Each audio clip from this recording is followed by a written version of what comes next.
Bienvenidos a su sección de Primera Reporte. Soy Bernardino Chávez. Les traigo el acontecer de Sinaloa, México y el mundo.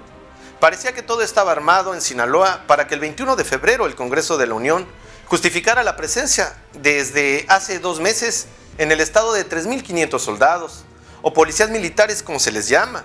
al aprobar la creación de la Guardia Nacional sin que un solo integrante de la Cámara Alta se opusiera a esa medida. Al 14 de marzo, los 32 congresos estatales la aprobaron por unanimidad.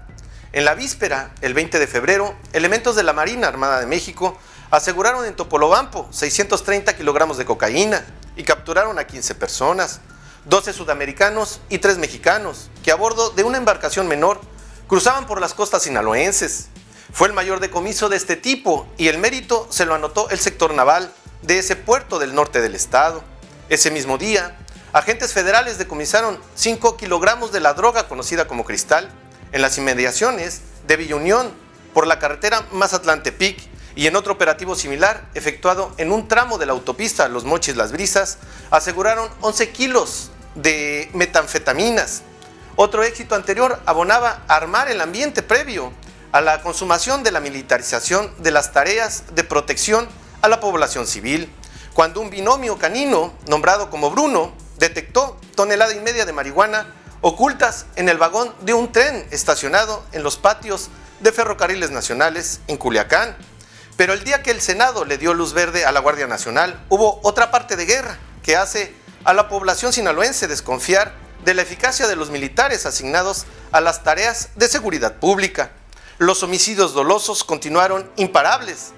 regando de cadáveres a Sinaloa. Enseguida vendría la señal de no pacificación de las organizaciones locales del narcotráfico, con el ataque de un grupo armado que le quitó la vida en Quilá, sindicatura de Culiacán, a Adolfo López Núñez, hermano de Damaso López, alias el licenciado, exintegrante del cártel de Sinaloa, preso en Estados Unidos, confrontando con los hijos del Chapo Guzmán. En ese panorama de éxitos esporádicos en las acciones de combate al contrabando de droga y violencia continuada entre los grupos criminales, se le dio la bienvenida en Sinaloa al acuerdo por unanimidad para crear la Guardia Nacional. Lejos de tenerse la certidumbre de si sí significará tranquilidad y Estado de Derecho,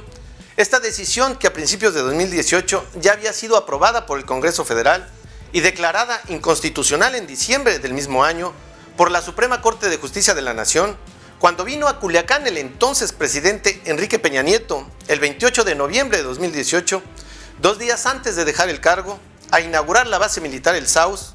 parecía una aventura política la decisión de anticiparse en Sinaloa a la militarización, porque 48 horas después, la decisión de poner o no la seguridad pública en manos del ejército le correspondería a Andrés Manuel López Obrador. 13 días antes, la Suprema Corte de Justicia de la Nación había declarado inconstitucional la Guardia Nacional y regresó la correspondiente ley al Congreso Federal para que la corrigieran. Sin embargo, ya para entonces estaban 3.500 elementos de la Policía Militar habitando el complejo castrense del Sauz, en la sindicatura de Costa Rica, y los números de la incidencia criminal no ayudaban. Desde 2006, cuando Felipe Calderón inició la guerra al narcotráfico con la salida de las tropas de sus cuarteles para invadir las calles, se habían registrado más de 200,000 muertes violentas en México. Aparte, 2018 registró la cifra más alta de homicidios dolosos al dispararse a 33.341 en ese último año del sexenio de Peña Nieto. En tal contexto complicado e incierto, Quirino Ordaz Coppel decidió continuar con su apuesta a la militarización, a pesar de que el ejército, enfrentando la inseguridad, tampoco le arroja buenos resultados, pues los 1.565 homicidios dolosos registrados en 2017 y 1.122 en 2018 abonan poco a creer que la militarización es la solución. Al asumir el poder López Obrador, las decisiones del nuevo gobierno de México empezaron a caminar en la misma dirección en las que las había empujado Ordaz Coppel. La iniciativa del nuevo régimen, en la misma línea de crear la Guardia Nacional, fortaleció la certidumbre de que el Sauz fue una medida acertada, a pesar de que el fenómeno violento no cede. Ahora, ya aprobada la creación de la Guardia Nacional, López Obrador está obligado a organizar la presencia militar como la única medida de su gobierno para bajar los niveles de violencia. Si acaso hubiera duda de ello, a principios de febrero, el secretario de Seguridad Pública Federal, Alfonso Durazo, anunció que llegaría a Sinaloa otros 600 soldados adicionales a los 3.500 ya establecidos en la entidad. Si bien es cierto que para la mayoría de los sinaloenses es el ejército y lo será la Guardia Nacional la que mayor confianza inspira,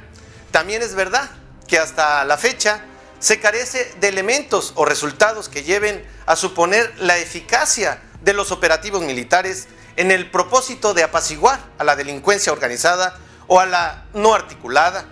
Para los sectores de Sinaloa se trata más de una estrategia de persuasión consistente en intimidar a criminales con el patrullaje en la vía pública, sin realizar un plan completo que desarticule la acción y las consecuencias de los delitos antes de que estos cobren vidas o generen más miedo en los ciudadanos. Inclusive, el mapa delictivo en Sinaloa arroja datos de cuáles son las áreas delictivas que golpean más fuerte a la sociedad.